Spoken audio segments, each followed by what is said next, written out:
tag. Very nice, very evil. Yeah, that's tag shit. Free fall as I die through the kaleidoscope in my mind. No rope up to climb. Gotta remind myself that I'm fine. Mama, I don't really. What up, Tag Nation? I don't know about y'all, but that theme song though, like that theme song slaps. But what up, Tag Nation? Welcome to another episode of Tag Me In with your boys ScooterRay and Jaeger Bombastic. So fantastic. And we are on the heels of pretty much Night of Champions weekend. In essence, you know, we got SmackDown that's going to be in Saudi. We got, of course, Night of Champions. And so this is kind of going to be somewhat of a little preview show. So we'll run down what's going to happen on SmackDown first, because we got 3 championship matches. And this is the last SmackDown that's going to be 3 hours. Because apparently starting next week on July 4th, SmackDown goes back to a 2-hour format. So I guess this is going to go out with a bang. I'm not mad at it either. I think Raw should definitely be doing that too. But well, you know, Raw kind of does like a good 2.5-ish sometimes, depending on what's going down. Like that's true. Yeah. Yeah, that's true. I'm sorry. I was thinking about TV times. But on SmackDown, we do have Zelina Vega defending her Women's United States Championship against the beautiful Madness Julia. That's going down. We got the Street Profits defending the tag titles against the Wyatt Six, preferably Joe Gacy and Dexter Lumis. And then we're going to have us a last woman standing match for the WWE Women's Undisputed Championship with Tiffany Stratton defending against Nia Jax. So prepare for those matches in Saudi tomorrow night, which I'm pretty sure soon there's going to be spoilers out, because I doubt if it's going to be live. So don't be surprised if there'll be some spoilers floating around soonish. But those are your 3 matches. And let's go ahead and get into this Night of Champions preview. So this match was brought upon Monday. You got Sami Zayn taking on Karrion Kross. Now, finally, we're hoping this leads to some kind of push, some kind of something towards Karrion Kross. You know, we've been chanting this man's praises. We've been just waiting for him to waiting for WWE to just make him the star that we think he is. And will this finally come about with Night of Champions? You know, Sami Zayn is coming off the fact that he lost in the King of the Ring to Randy Orton. So he's upset. Everybody's just upset. I was upset. You know what? To be honest with you, I'm not mad at the finals, which we will get to. I feel like it should have been the other 2 men in the finals. I feel like it should have been the 2 men. It should have been Sami Zayn and Jey Uso. 100%. Oh yeah, I would have liked that match. I would have really liked that match.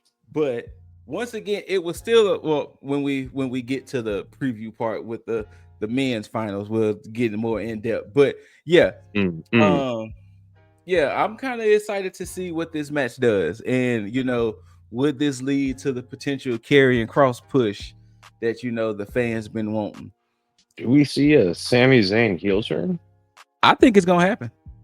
Yeah. I think it's going to happen. Also, at Night of Champions, Jacob Fatu is defending his United States Championship against Solo Sikoa. You know, he pretty much told Solo that, hey, it seems like this championship is the problem. So since this championship is the problem, you know, why don't you come get it off me, Solo? And, you know, we're going to see. Now, I found this interesting that, you know, Solo gets the title match, considering it seemed like it was supposed to be Damian Priest. Right? Yeah, so I'm kind of interested why, you know, it was a sudden change to Solo. You know, Hey. Are we being graced by the champions? Oh, this guy. Yeah, We are being graced by the champions' presence. Oh my goodness! Oh, But everybody, you, sir, from coming down from Olympus. the current champion, tag predictions champion, Lip Dizzle is in the building. I don't know why he has what he has in parentheses. and There is no and. true True shit. tag Bull. Mr. Tag in the bank. Just had to. There was a tie last time. True. There's a tie that still needs to be broken. But currently we are talking about Jacob and Solo. But yeah, so I'm going to assume Damian Priest has next, considering it seemed like it was building up to be Priest versus Fatu, but I don't know what happened. Priest may be amongst other wrestlers that may have some objections of going to Saudi. I did not think about that. I mean, they're valid objections. I mean, it's a hot environment right now. Yeah. Also, that's going down at Night of Champions. We're going to have a street fight. We're going to have Mommy Rhea Ripley taking on Raquel Gonzalez. Now, this has Roxanne Perez proving herself to Raquel written all over this for me. Oh, absolutely. That's the Liv as a tag team champion right there. Exactly. Because it was rumored, but most likely that's going to be the workaround, that Raquel is going to be teaming up with Roxanne, so that way they don't have to relinquish the titles. So very true. But yeah, street fight. Now I already saw the meme of it. Now the interesting thing for those who know about these Saudi shows, the women have to look like Power Rangers, unfortunately. Yeah, Juggs is gonna hate that, man. And I know those outfits got to get hot. I know, absolutely. I know. And speaking of the ladies, for the Queen of the Ring, you got Jade Cargill taking on Asuka. Now, of course, the winner of the Queen of the Ring gets a title shot against whatever respected brand. So for Asuka, it would be Io. For Jade Cargill, currently it would be Tiffany Stratton at SummerSlam. Now this past Monday, Cargill and Roxanne put on a banger. They put on a hell of a match. And, unfortunately, that power game of Jade, prevailed. And, hey, Queen of the Ring. Now, there was an interesting segment between Asuka and Io, because Io mentioned something with damage control, and Asuka was like, ain't no more damage control. And I'm coming for that championship. So, interesting. Now, if Jade ends up winning this, I'm already fan casting how this goes down. Okay. Go ahead. Let us know your theories. Jade wins and goes on to challenge Tiff at SummerSlam. Who's the current Money in the Bank holder? The caution.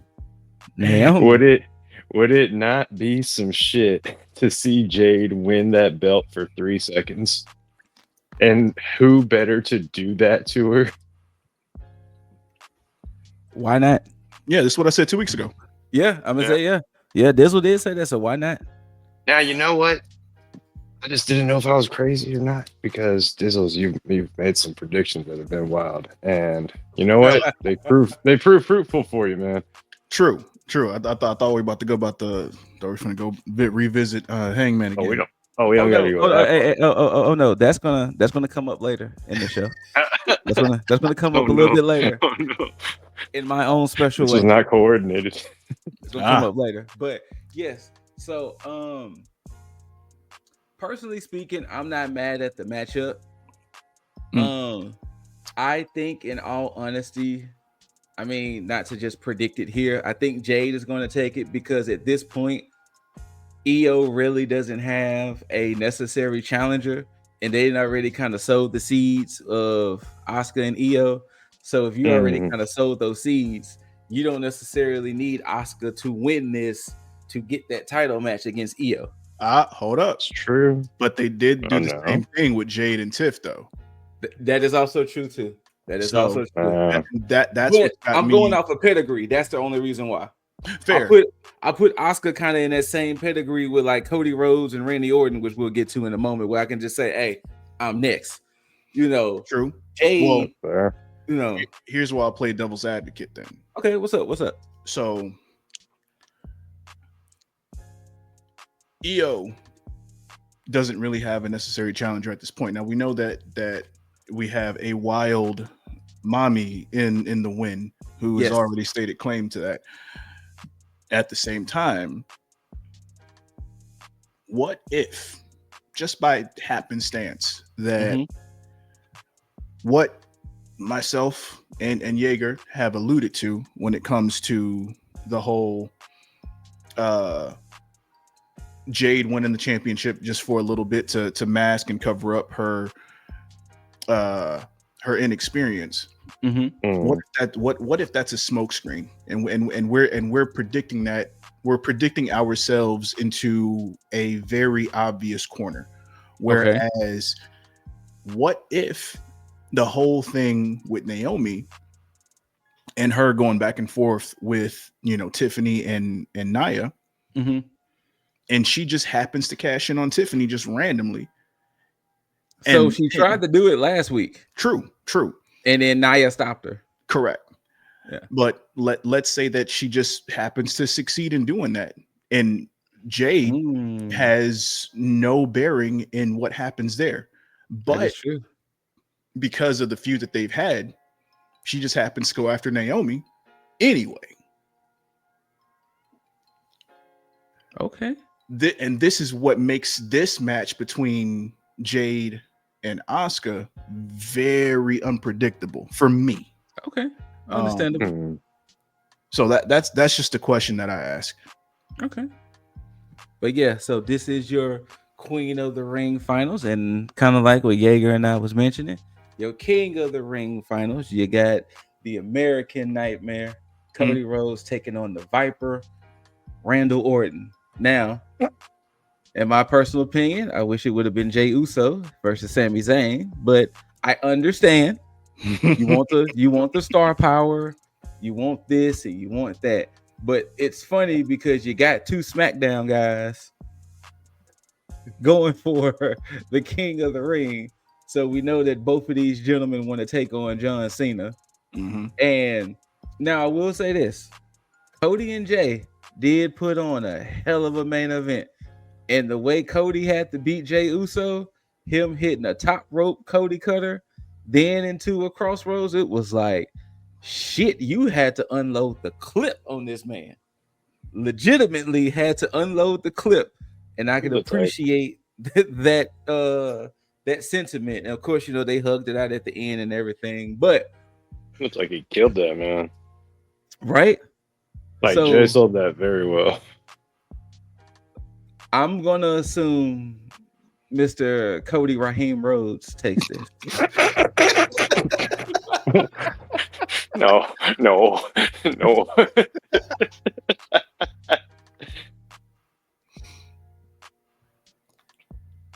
I'm gonna assume Cody Raheem takes this.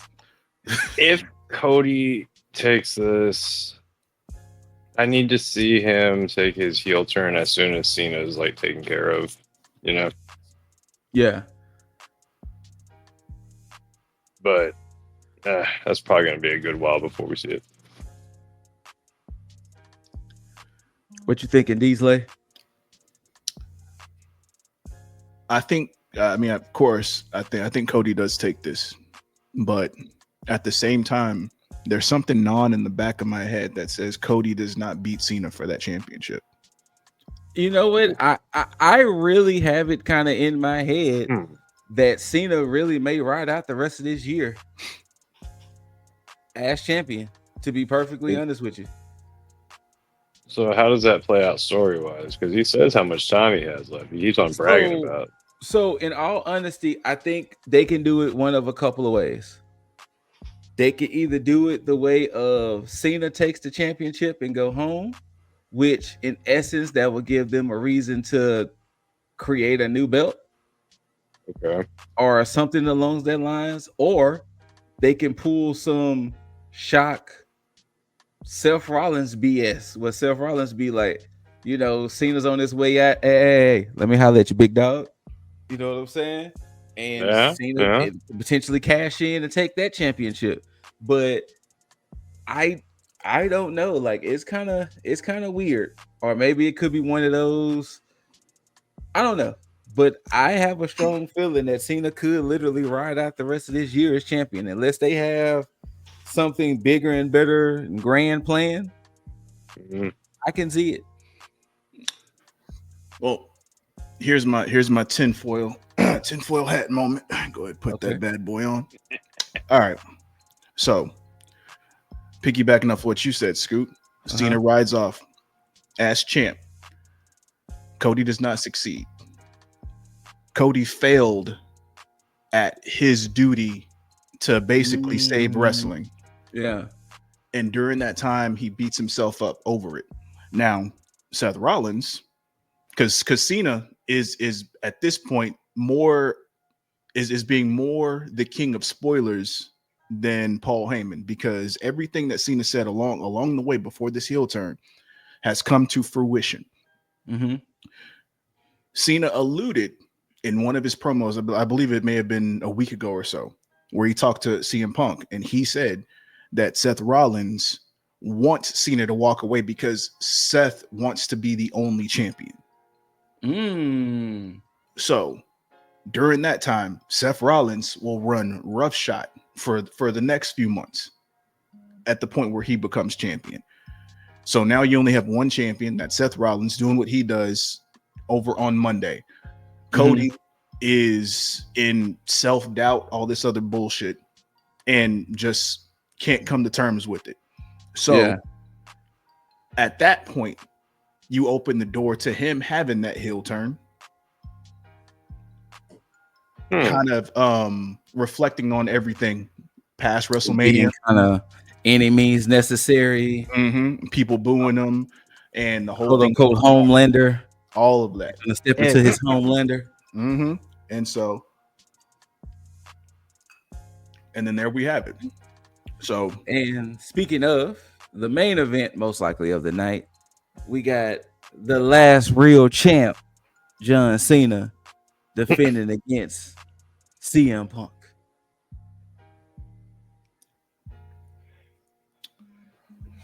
We don't know. Do they get injured?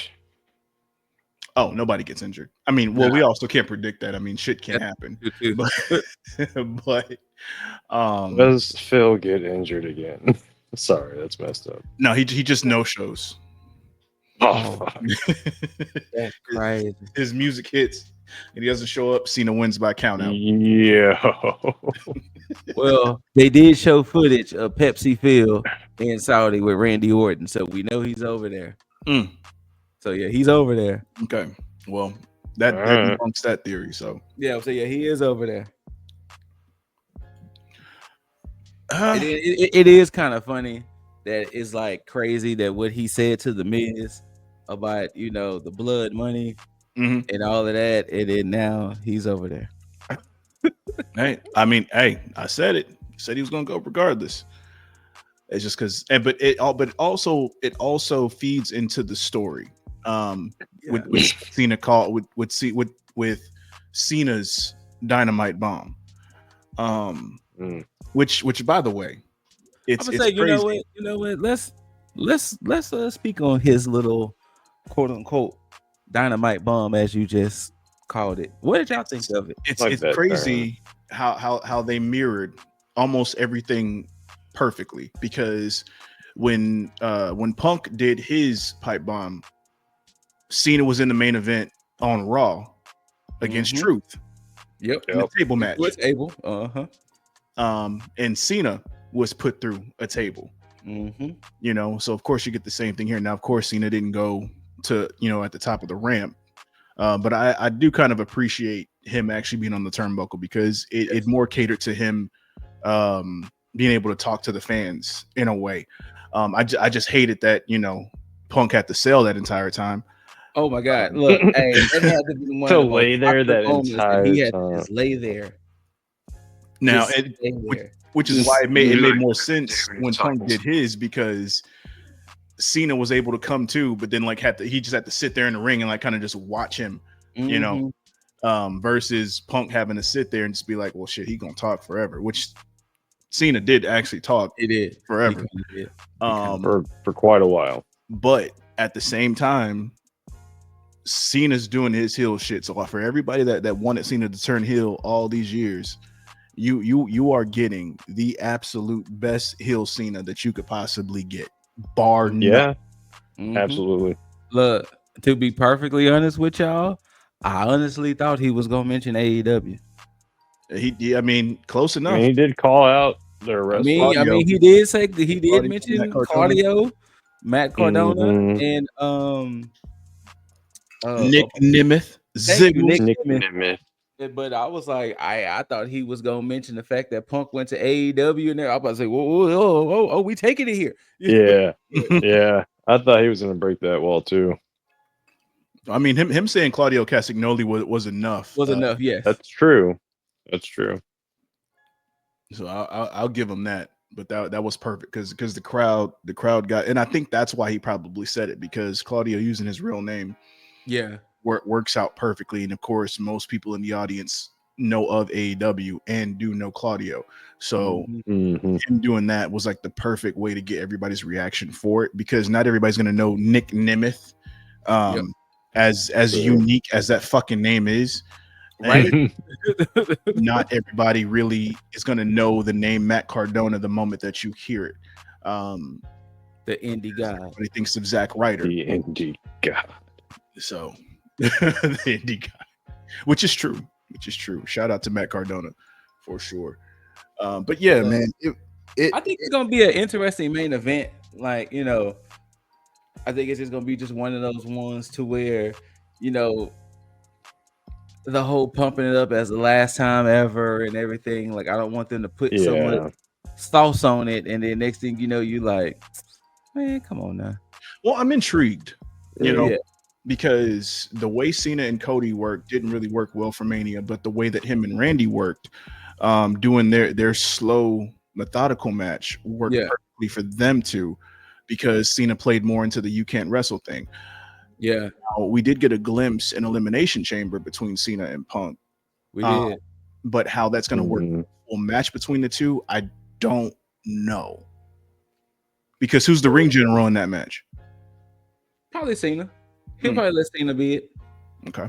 I mean, like I said, last year's situation, in the words of my boy Bobby Hill, I just don't want this match to be all sloppy and no joke.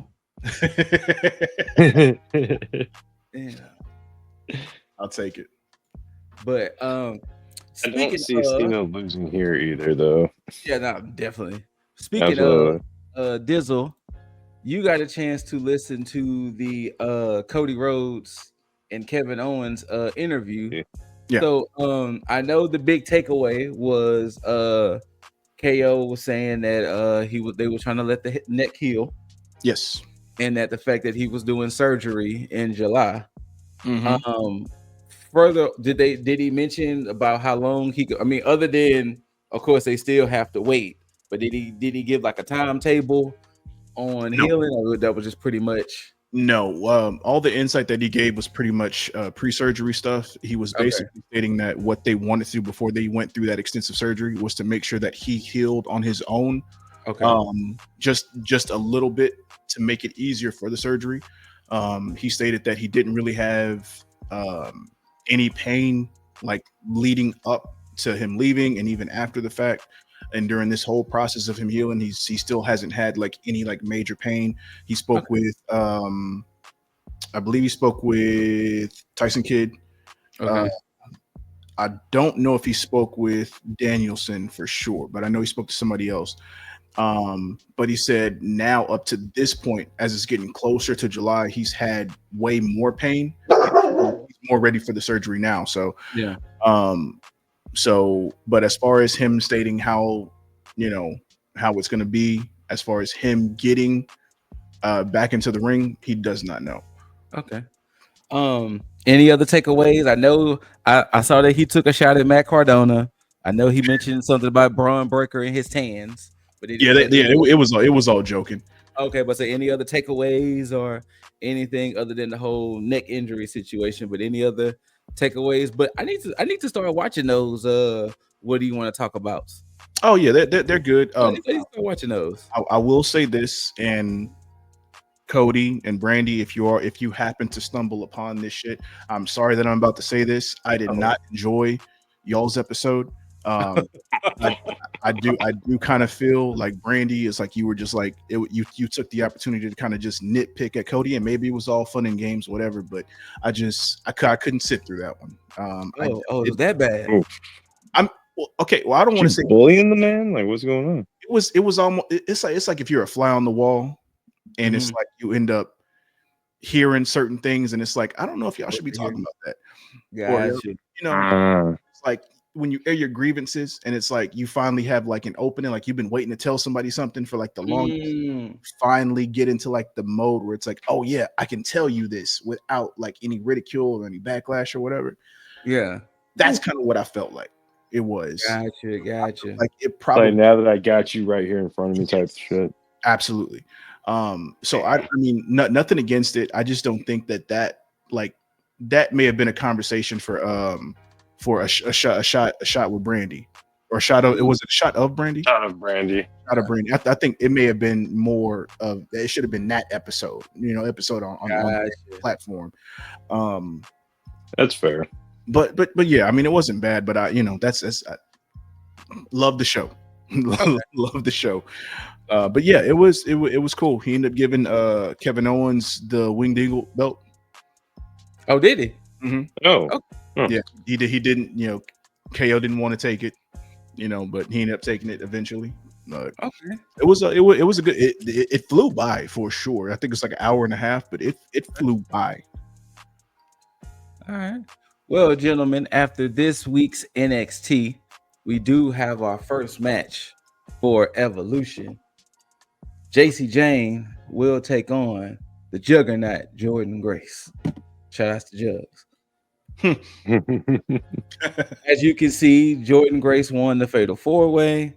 She will be taking on JC Jane at Evolution. So, as of now, we have match 1 for Evolution with this one. We also have our first match announced for Saturday night's main event, which is Gunther versus Oldberg. And regrettably, next week on NXT, we will see who Obafemi will be defending his championship against, between either Yoshiki Inamura or Jasper Troy again. So we will know that for sure on NXT as well. But yes, so another rumored match. Possibly we may get Raquel and Nikki Bella taking on Roxanne and Raquel for the women's tag team championships. That's a rumored match thrown out there.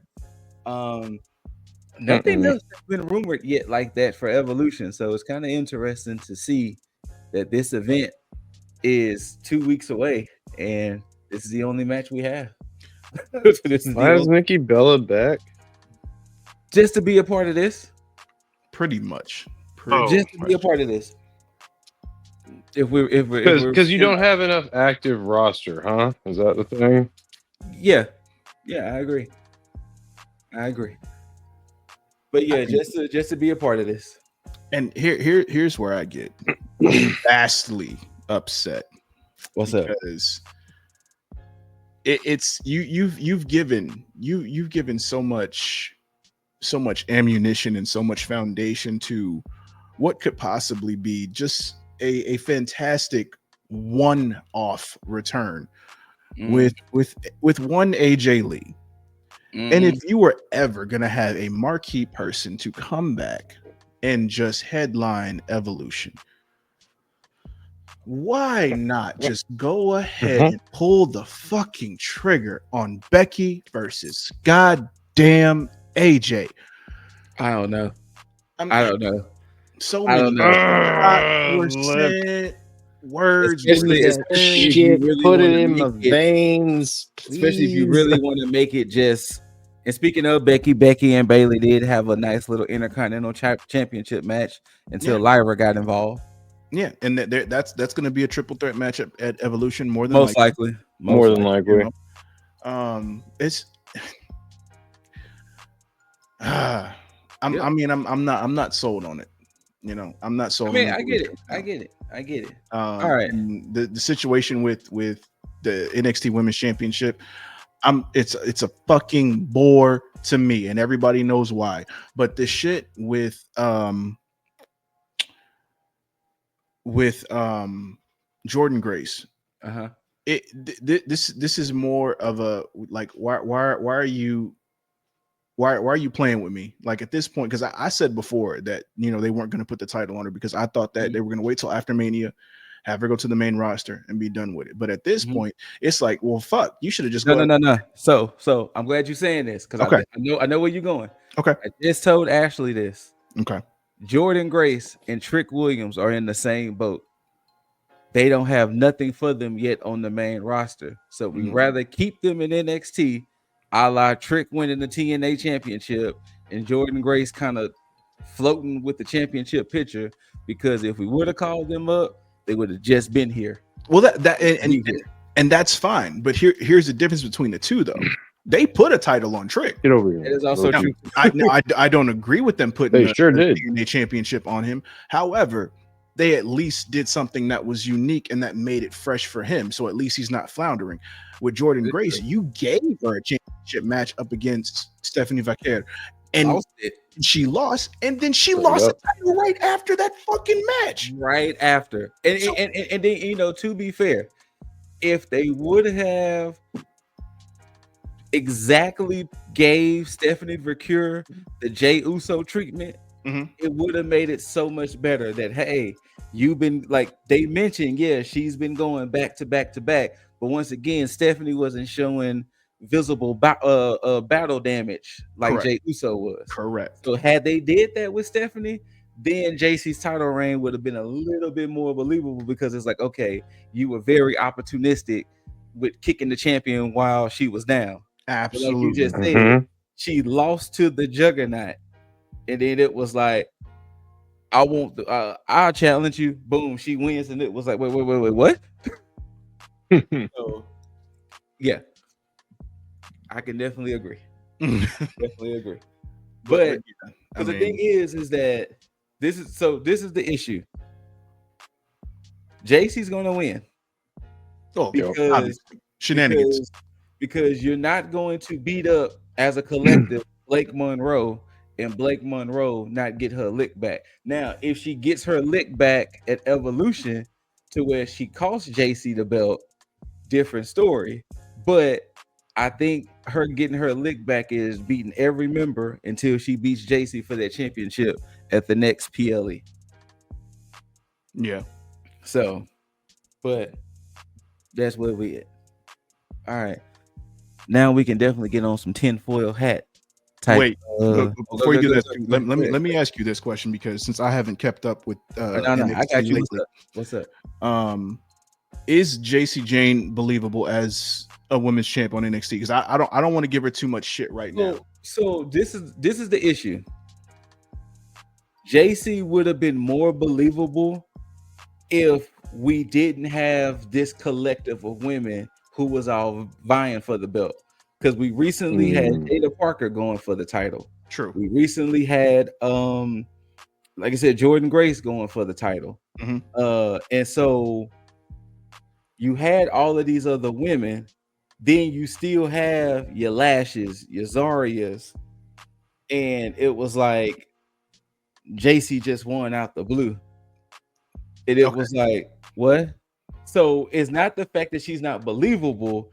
It is truly such a shock title win that you're just like, I still can't believe I'm seeing what I'm seeing. Like, and I'm gonna say this, and I mean no disrespect whatsoever. This is Jinder Mahal 2.0. Wait, hold up. I didn't hate Jinder as a champion. No, I didn't hate Jinder as a champion either, but him beating Randy Orton was like, wait, what? Yeah, that's true.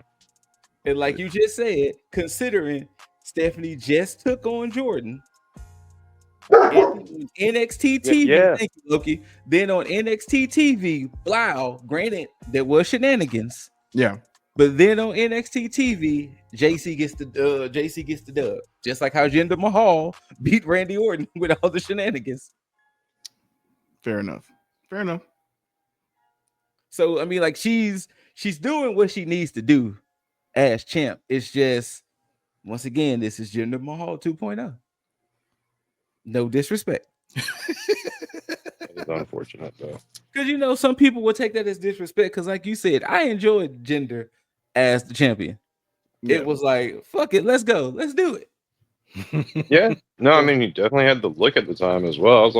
I was very impressed with him, like actually getting the belt and holding it for the time that he did. But now, before we move off of NXT, that 4-man quartet that debuted, they kind of sinking at the moment. Uh-oh. Wait, hold up. Wait, which are you talking about? Dark State?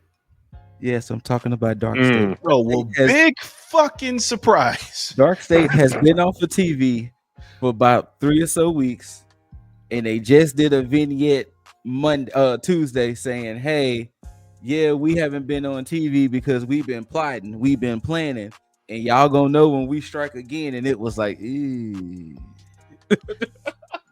Sounds like, and that was the last we ever heard of them. That's like that. Damn, which video was that? Drake and Chris Brown. Oh, no, got it. And Drake is like, ooh, yeah. That's exactly how I felt when you said that. So yeah, they got on their whole spiel again, and then it was like, legend has it, Dark State never heard from again. So this is the problem with Dark State. In 20 years, when some new people go like, man, what was like a failed faction that just never really took off? Right. Dark State, let's do that. And see, this is the issue that's happening with Dark State at the moment. They're already alluding to Spears and Nico are going to go for the tag titles. Mm-hmm. Oba is about to take on either Enamor or Jasper Troy again. Stax won the Heritage Cut Championship. Yeah. So where does that leave a group like them, who these are just people who wants to cause chaos and destruction? And it's like, who are you going to keep causing this chaos and destruction on? So that's why it's like, it's going to be interesting to see where does this go going forward? Because yeah, maybe they go to TNA.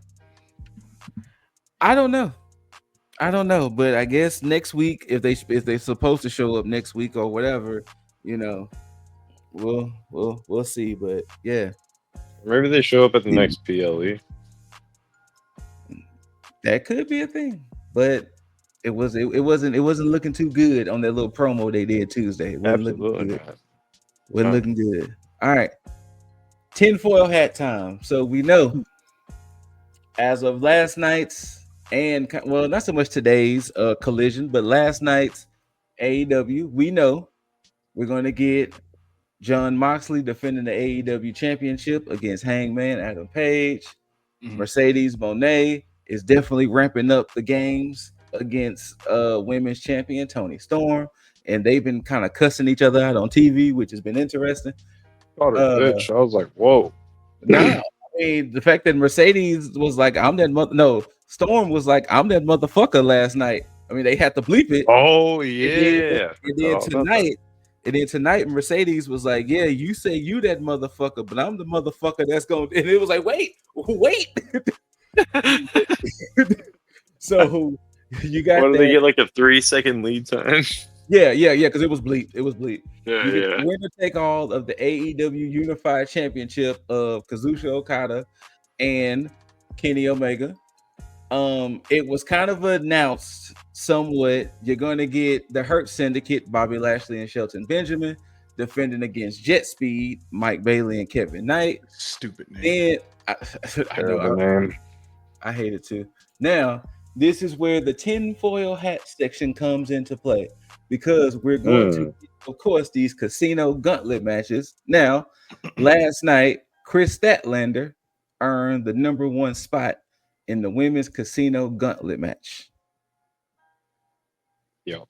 Do we have a tinfoil hat of who we think may possibly win this?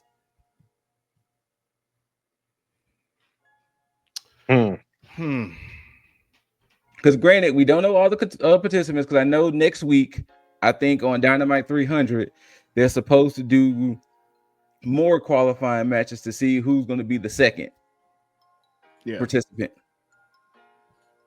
But then it's anybody's guess after that. Yeah, there's gonna be anybody's because so for those who don't know, with AEW's casino gauntlet matches, the match can end at any time.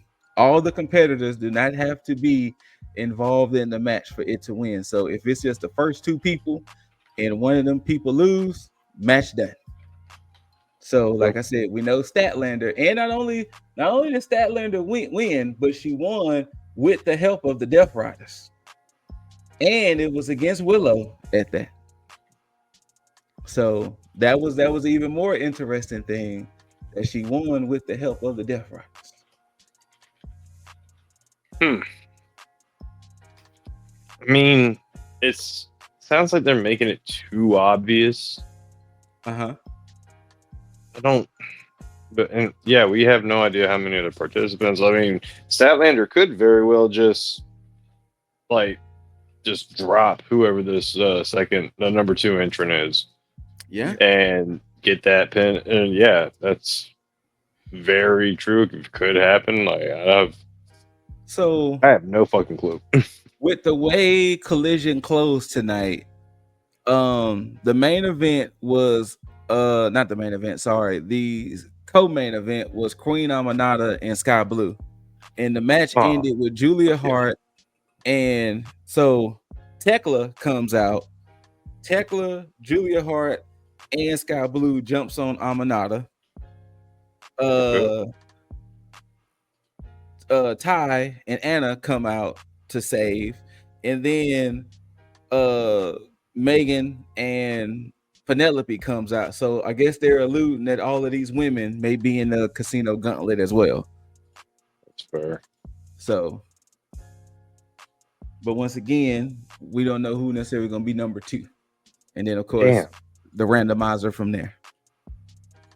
So, Anna J, Queen Aminata is a deadly Sky Blue is it? No, I was saying those 3 are a deadly trifecta. Yeah. So, but anyway. It's gonna be interesting because I think, and of course, by the time this match will happen, the picks will begin. But I feel the winner of this match will let me know who's gonna win between Mercedes and Tony. I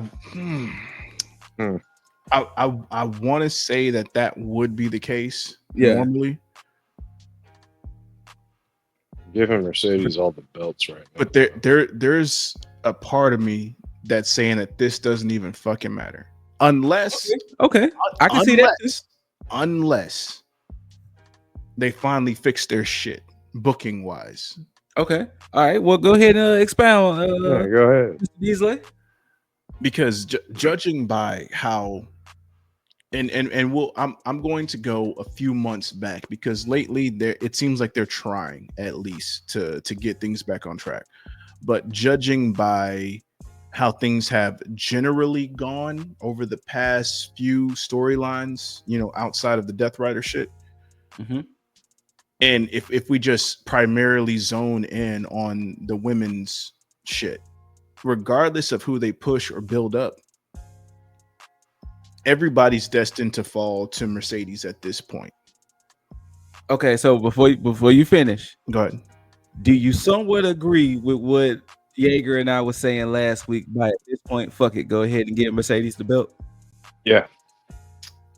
Do you kind of agree with that, or do you think that she should go ahead and take that L against Tony? No, at this point I would say no. Yeah, we was just like, fuck it at this point. Just let her take over the world. Load her up on belts. Yeah. Well, I mean, why kill any momentum for it at this point? well, this is true. This is true. Yeah. Because I mean, I'm with you guys just for the just the general stance of being like, hey, you're already on this. You might as well go all in. No pun intended. No pun intended. Which maybe that could be the reason why they call that shit all in, because they're going all in on Mercedes. But because then you have to ask the questions. You know, if Mercedes does lose, then what happens? Do you have more for Tony to go up against? You have more people for Tony to up against that isn't like final boss level, because technically at this point Mercedes would be the final boss and Tony is not a heel.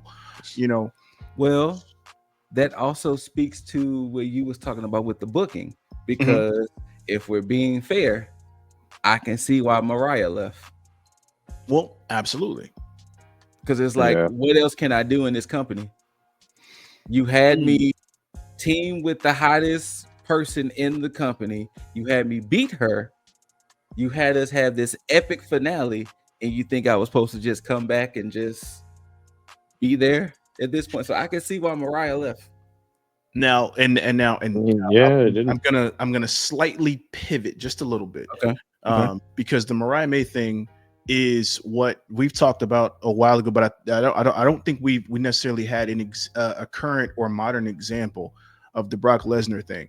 But this is the opposite of what happens when you have somebody who's not of the caliber or level. Not saying that Mariah May is bad in any way, shape, or form, but when you don't have somebody who is the caliber of Brock Lesnar, where you can actually mold them into the point of shooting them up to where they immediately go for the world championship. Same thing with Undertaker.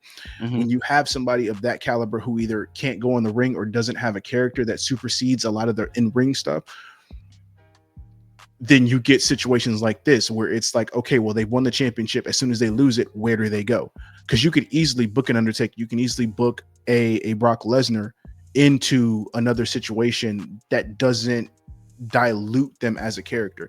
With Mariah May, however, it's hard to do that when you have a Toni Storm who has an over-the-top character who is over like crazy. And the same thing when you have somebody who is as gifted in the ring as somebody like Mercedes is. And then, of course, with the rest of the roster on AEW. So it's very difficult to say, okay, well, we got this for you next. Because it's easy to be like, okay, well, what the fuck do we do now? And I commend Mariah May for being like, hey, I don't see nothing else for me. It's time for me to fucking go. Because they struggling with Megan Bain right now. Oh, see? And they are struggling. Like, they let Megan Bain go ahead and go against Tony, lose against Tony, and now she's just going back to just beating up whatever woman. And it's like, ugh. And this is where I answer your question.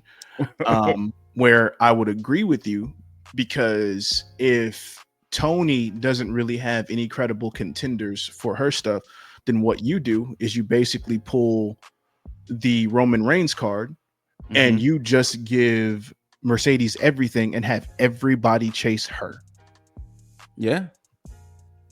Because it makes more sense. Just let Tony just take a break and just, disappear. Let us miss her.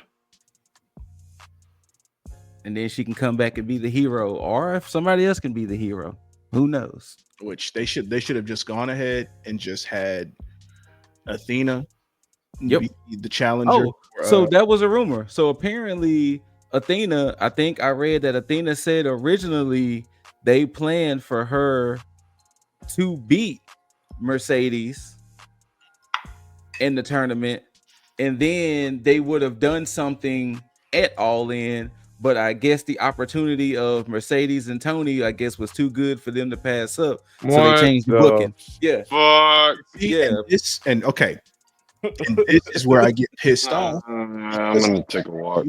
You easily could have a moment, because like you couldn't have a better fucking moment for Athena to come in and do at this point would be considered the unthinkable within her hometown, damn near her fucking hometown. Like and this is why I have the doubts about AEW's booking, because I talked about this months ago. The moment when we were like, okay, well, All in Texas, okay, Athena is now being talked about more. Okay, cool, here we go. Her and Mercedes at All in Texas. Easy. It's a fucking layup. Logical fucking choice. God damn it. Sorry. Yep. I didn't want to get demonetized, even though we're freaking 50 minutes in, but I feel like I would have said enough to be like, make them consider, damn, bro, like, yeah, let's. Anyway, that was the rumor mill that Mercedes and Athena was supposed to do something perfect at all. So, but yeah. So, Dizzle, can you do me a favor and pass me that tinfoil hat? Oh yeah, just y'all can't see me, but appreciate it. All right, so hold on. As I put this tinfoil hat on, Darby Allin, fresh off Everest. Darby Allin, Everest, Darby Allin, Darby. That's a potential one. Allin. I've been saying it for the Darby Allin is supposed to be the man to defeat Moxley, his big bro per se. I would love to see that happen. So unfortunately, if it's Darby Allin, which means okay, Mox and crew gets the dub, because you're not gonna make Hangman transitional.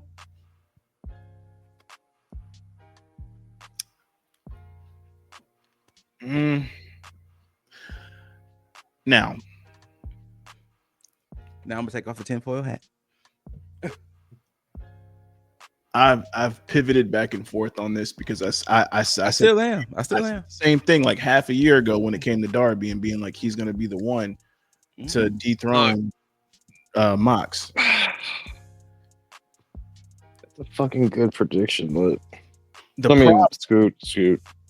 I've been saying it. Yes, Liv and Scoot. Yeah. Because the shit with Hangman and Swerve should have basically been, everything should have culminated at one time. But the fact that they don't know how to write this shit between these two blood feud enemies has had me like, well, shit. I don't know what they're gonna do at this point. I think they're gonna slow roll it. I don't know if y'all watched Dynamite yesterday. The EVPs, Matthew and Nicholas, they came out there and they forced Swerve and Ospreay to have their tag team match first. So they were still getting dressed, but Swerve and Ospreay took on Blake Christian and Lee Johnson. They won.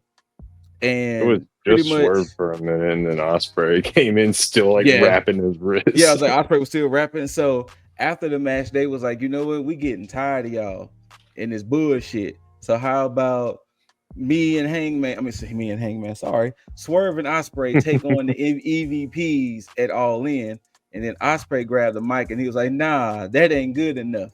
We want y'all to put up y'all EVP status on the line."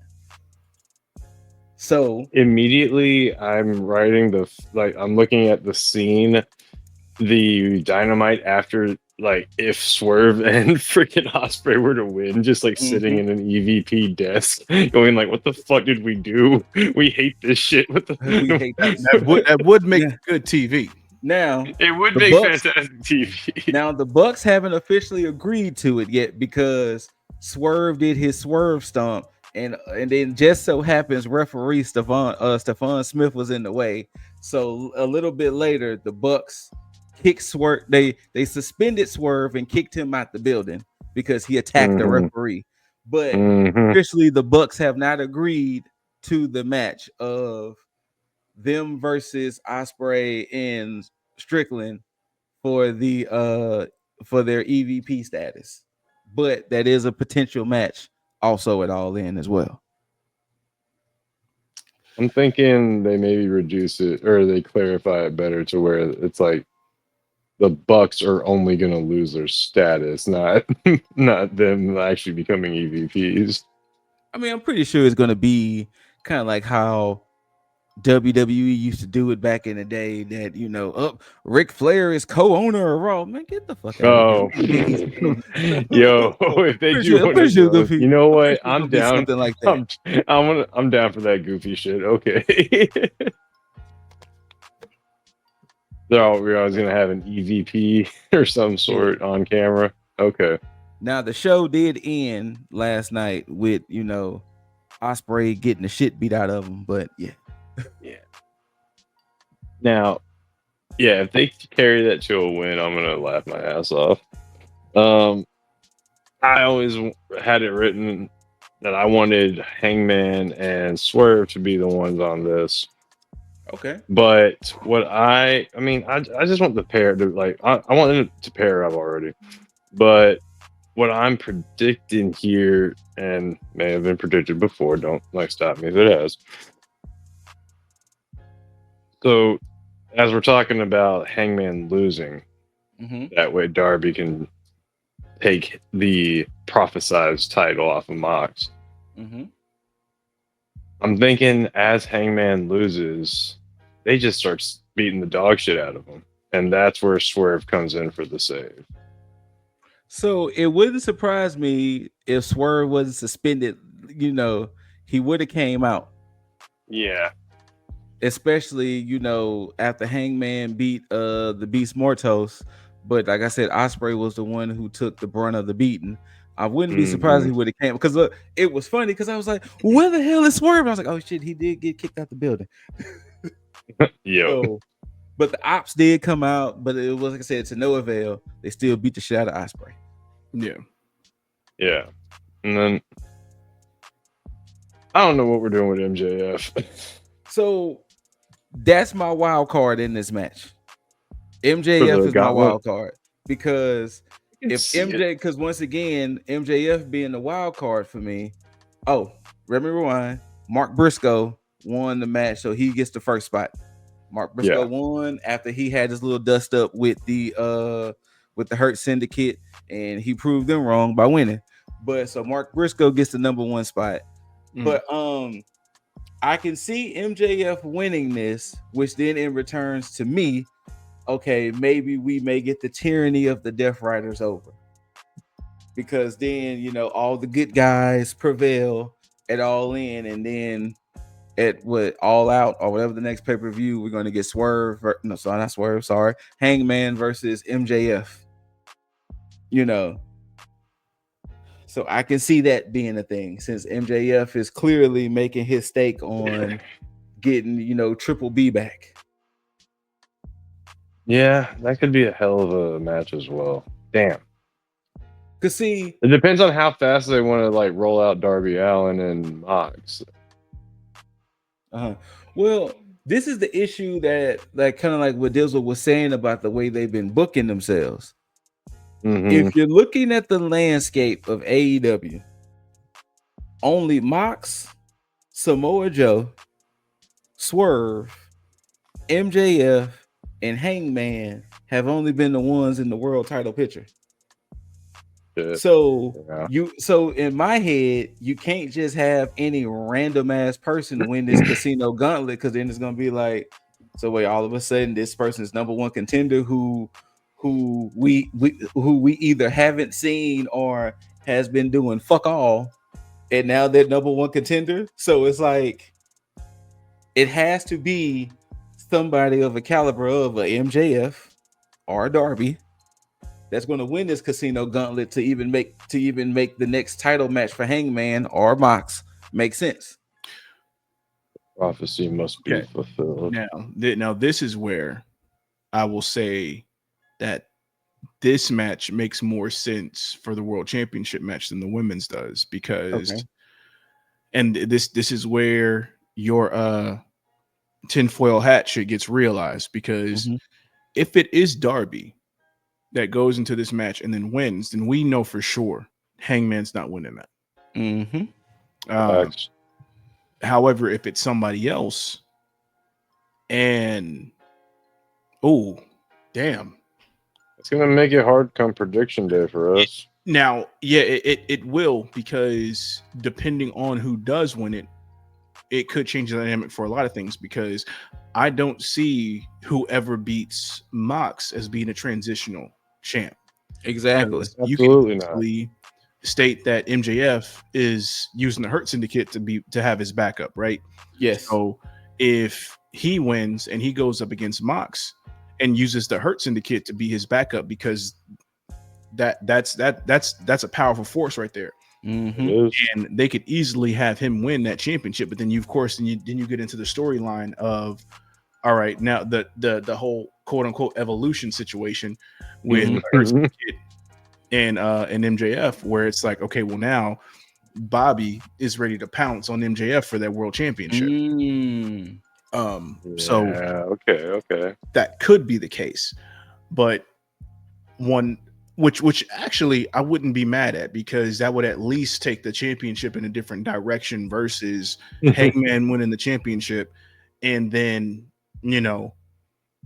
I would love to see MVP giving the thumb up to MJF on Lashley's shoulders, and then straight thumb down.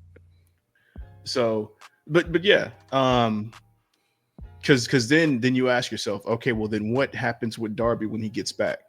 And that's what's making it difficult for me to disprove the whole theory of, Darby being the person that should be the one that takes the title off of Mox. Absolutely should. So was the whole storyline just meant to make Swerve and Hangman friends again? Right. Right. Make them blood brothers, bro. All right, gentlemen. Well, literally, right. As we come to a close, it's time for the Get It Off Your Chest segment. Jaeger, got anything you need to get off your chest?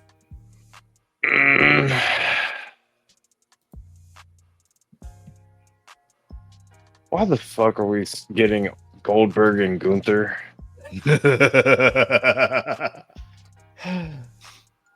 And you know what's bad about the Goldberg and Gunther situation?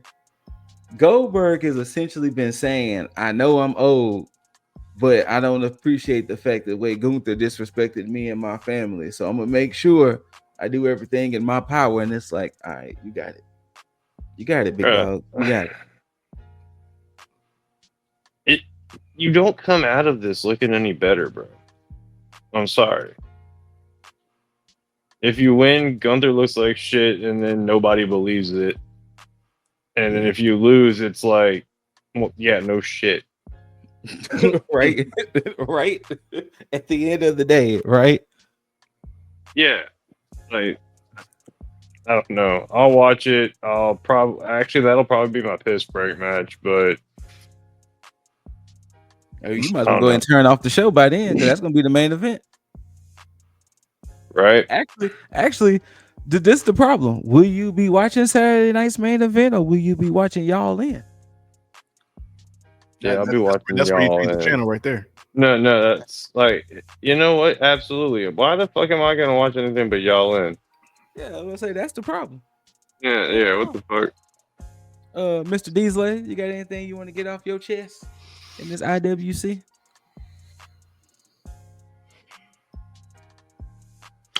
Yeah. Yeah. Y'all gotta chill with these fucking rumors, man. Because, and this specifically goes to like the Karrion Kross stuff. Y'all gotta chill out, bro. Like, cause y'all will take anything then y'all will say, "Oh, that's fucking gospel," instead of just like paying attention to what the fuck has been going on. And I don't know if y'all know about the rumor thing with like him being afraid to take bumps and all this other shit. Yeah, I did see that. And I was like, where did that come from? Yeah. So it's easy to, and I think this more stemmed from the rumors about which we'll take two rules of thought here. Yeah. Well, I believe the rumor itself stems from what was said about how he was booked in NXT, and I guess it translated over to the main roster. You know, saying that he just wouldn't take bumps, which if that's an easy thing to debunk, because if he's booked like a fucking killer, why would he take? Why would he need to take bumps like that? Because people are taking bumps for him. Yes. Like so there's that one. So that's disproven. Now, if we talk about as of late in this year, for anybody watching who believes this, you tell me how many matches that you can think of that Karrion Kross has had this year, not even this year, even fucking last year, where you can say, oh, yeah, he didn't take any bumps, because last time I checked, he's only had, what, 2 or 3 matches this entire year? One of them was with AJ Styles. I don't remember the other ones, but I know one was with AJ. He had a match on Main Event last week. Okay. So there it is. And I'm pretty sure, because then he lose because he lost to AJ Styles, right? Yeah, he lost to AJ. So he clearly had to take a bump there. I want to say this match at Night of Champions, I think, would be like his 4th match this year. Okay, so that's been like televised per se. And so now this is the perfect thing, because anybody who believes that can go ahead and watch Night of Champions and watch him take a fucking bump. Yeah. Yeah, I agree. Just stop. Just stop. What the fuck? Like, he had some amazing matches in NXT. Go watch him in NXT. He's taking bumps all day. Yeah. Well, even though he was built as like a force of nature, he was still taking like plenty of bumps. I agree. Anyway, I mean, just, you know, let's use our eyes, people.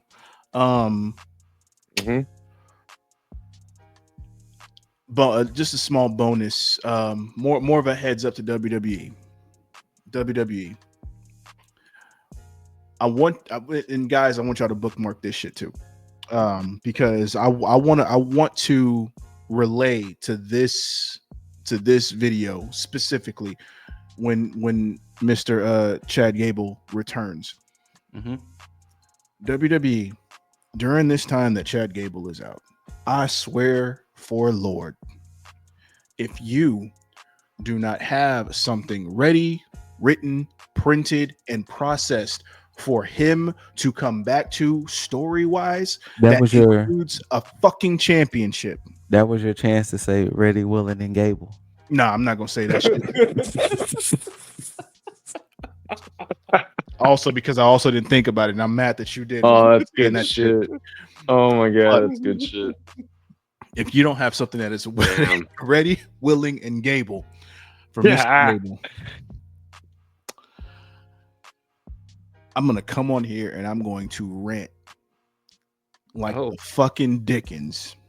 Oh, he even said Dickens. Like the fucking Dickens. I will probably make just a whole video on my own for this shit, because there is no fucking reason that Chad Gable has given you all this shit to work with over the past year at this point, and nothing.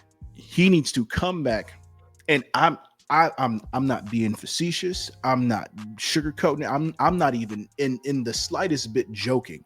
If he does not get the Triple H torn quad return treatment, damn, y'all are fucking ass. As a fucking company, y'all would be fucking ass, because it is a fucking shame that Chad Gable has not won a singles title yet. That is true. True. Very fucking true. There is no excuse now. He's out. Your most wrestlingest wrestler that you have on your roster. Thank you. The most wrestlingest wrestler. Kurt Angle 3.0 at this point. Goddamn right. Look, Yeah. All right, This rant is in the queue. It's queued it's up. in the tuck. Case. It's in the tuck. Yes. You know what they're gonna do? They're gonna What's slap up? a belt on El Grande Americano. Which, thank you, and that's another thing. Find somebody who is of the same stature, put a fucking jacket on them, and put the mask on them, and have them walk around as Grande Americano. Yes, because You ain't now gotta put 'em in the- now it looks very obvious Yes. that both of them has Yes. disappeared. Yes. You ain't even got to have them in the ring. Just have them around. Chad Gable can do it anyway. With the fucking mask, because I mean he's going to have surgery and shit like that, but he can still do shit, backstage. Either way, sorry. Yeah, go ahead, Scoot. But I guess my get it off your chest moment is it's really these injuries, man. These injuries is wild. Like Dominic says that his ribs are not healed, Liv being out, Kiana James is still out, Chad Gable is out, Bianca is still out with the broken finger. Ilya is still out. Like these injuries, man. Jeez. Yeah, you know we get them like hurricane season in Texas, man. Right. They come every year, and when they come, they always hit the same way. A handful of people get injured in the same amount of time. Which Yeah, I mean, right. it's Rey Mysterio, like these injuries is crazy. It's unfortunate, but at the same time, it's gonna sound bad, but it's a necessary evil. Because it does help the roster pivot if they need to in the best way possible. Yes. And absence makes the heart grow fonder. Shout out to Chad Gable, because when he returns, I'm going to pop like a motherfucker. So, as you should, though. Yeah, I'm a hate we're not getting any chaos theories on the shows, man, because that German suplex is amazing. Amazing. Also amazing. Can we stop with the Slim Jim product placement? No. Too much money. Too much money. Because LA Knight is handling business with that. That's fair. But most of the time these tables are used, he's not even around. Yeah, well, that's true. But he needs to be the new one, because I mean he has that essence, man. Oh, he absolutely does. So and shout out to LA Knight, man, because he's killing it as well. I know he's supposed to be ranting right now, but shout out to LA Knight, because he's definitely killing it as of late. Absolutely. Yeah. But, it's crazy. It is crazy. That is pretty much the show. So before I let Mr. Deasley sign us off, remember, love yourselves, love one another, take care of yourselves, take care of one another. Happy Pride Month. Men, make sure your mental health is good. It is still Men's Mental Health Awareness Month. So please, we need you here. Take care of yourselves. And take it away, Mr. Deasley. When you love yourself, don't love yourself too much. Be easy. Just the right amount. Just the right amount. Right. Yeah. Anyway. But yeah, whether you loved it, hate it, don't forget to rate it. Thumbs up, thumbs down. Leave all your comments, questions, concerns down below.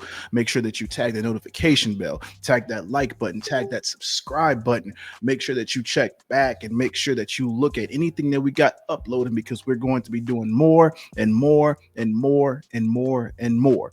Also, check out for the next time that we do Vote With Your Wallet, because it is going to happen and it's going to be a good one. We will also start doing tier lists, not only on the wrestling shit, but on the video game side as well. So, but until matter of fact, be on the lookout, because next week, freeze tag, because it's freeze tag / Vote With Your Wallet. One of the things we're going to talk about, because it's going to cross over with wrestling too, the Street Fighter cast. Be on the lookout. Street Fighter cast. But go ahead, this one. But yeah, no, it's perfect timing, because I get to warm up this nice little 2 sweet to my bros with a good old bada bada bada bada bada bada bada bada bada bada bada wow. Now, until you see these handsome faces and hear these immaculate voices, we bid you all adieu, and until next time, you beautiful, beautiful, beautiful, beautiful, beautiful mother effers. Tag the fucketh out. Dollars make a way to make a change. Gotta be insane to make them same mistakes again.